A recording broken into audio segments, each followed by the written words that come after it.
বাসায় গেস্ট আসলে খুব সহজেই এই অরেঞ্জ পাউন্ড কেকটা চায়ের সঙ্গে পরিবেশন করতে পারেন। অরেঞ্জ পাউন্ড কেক খেতে অনেক টেস্টি আর গেস্টও অনেক খুশি হয়ে যাবে এই গরম কেক খেয়ে। আমি খুব ইজি ভাবে আপনাদেরকে আজকে এই রেসিপিটি দেখাবো।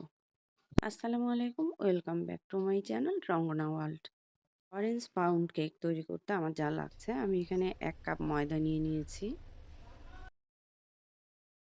গুঁড়ো দুধ নিয়ে নিলাম ১ টেবিল চামচ, কর্নফ্লাওয়ার নিয়ে নিলাম ১ টেবিল চামচ, লবণ সামান্য, বেকিং পাউডার দিয়ে দিলাম ১ চা চামচ। এইটাকে এখন ভালো করে চেলে নিব। কেক তৈরি করার আগে শুকনো উপকরণগুলো অবশ্যই চেলে নিতে হবে। এখন ওই স্প্যাচুলা দিয়ে সবগুলো ভালো করে মিশিয়ে নিলাম। আর এখানে আমি রুম টেম্পারেচারে থাকা ৩ টি ডিম নিয়ে নিয়েছি। ফ্রিজে থাকলে অবশ্যই ১ ঘন্টা আগে বের করে রেখে দিতে হবে। ইলেকট্রিক বিটার দিয়ে আমি বিট করে নিচ্ছি। আপনারা চাইলে হ্যান্ড উইচ দিয়েও বিট করে নিতে পারেন। আমি এখানে পনে ১ কাপ চিনিকে গুঁড়ো করে নিয়েছি ব্লেন্ডারে। চিনিকে আমি একসাথে দিব না। এটা ২-৩ বারে দিয়ে বিট করে নিব।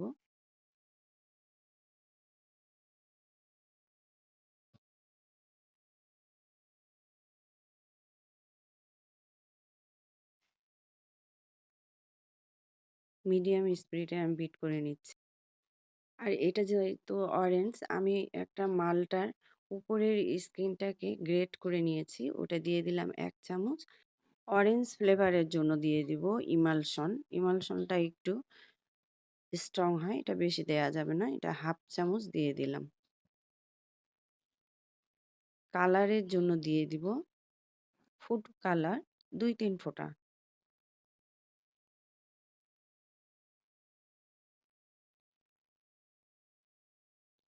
আর এখানে আমি তেল ব্যবহার করেছি 1/3 কাপ। আর অরেঞ্জ জুস ব্যবহার করেছি 1/3 কাপ। এখানে আপনারা তেলের পরিবর্তে বাটারও ইউজ করতে পারেন। বাটার দিলে ফ্লেভারটা ভালো আসবে। এখন ভালো করে সবগুলো মিশিয়ে নিব। মিডিয়াম স্পিডে মিশিয়ে নিচ্ছি। মিশানো হয়ে গেছে। এখন আমি শুকনো উপকরণগুলো দিয়ে দিব। এটা যেহেতু পাউন্ড কেক, খুব ইজি এটা তৈরি করা।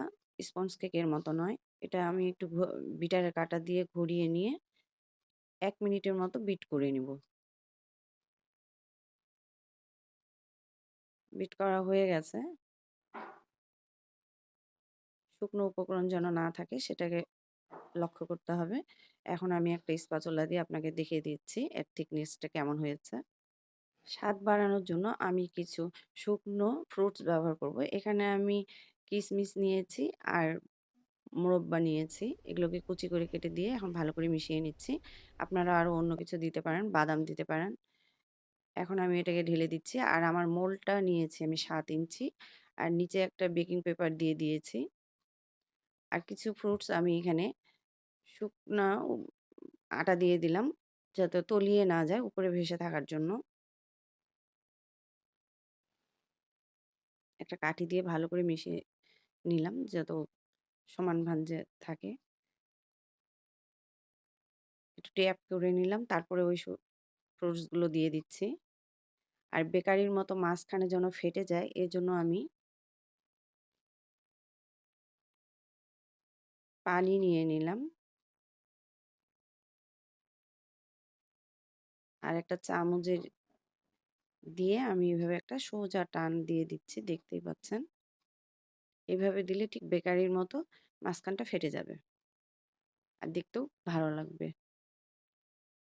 আর ৫ মিনিট আগে ওভেনকে প্রিহিটে দিয়ে এসেছি। এখন আমি ওভেনে দিয়ে দিব। ওভেনে আমি মিডল তাকে দিয়ে দিয়েছি। আর ১৭০ ডিগ্রি সেলসিয়াসে আপনার ৪৫ মিনিট সেট করে দিয়েছি। ৪০-৪৫ এর মধ্যে হয়ে যাবে কেকটা তৈরি। ৪৫ মিনিট লেগেছে আমার কেকটা। আমি বের করে নিলাম। আর আপনারা একটা টুথপিক দিয়ে এটা মাঝখানে চেক করে নিবেন যে কেকটা হয়েছে কিনা। কেক স্বাভাবিক তাপমাত্রায় আসতে ২-৩ ঘন্টা সময় লাগে। আমার ২-৩ ঘন্টা পরে আমি বেকিং পেপারটাকে তুলে নিচ্ছি। আর এখন দেখতেই পাচ্ছেন কেকটা কত সুন্দর হয়েছে। আর এখন আমি একটা নাইফের সাহায্যে এটাকে পিস, পিস করে কেটে নিব।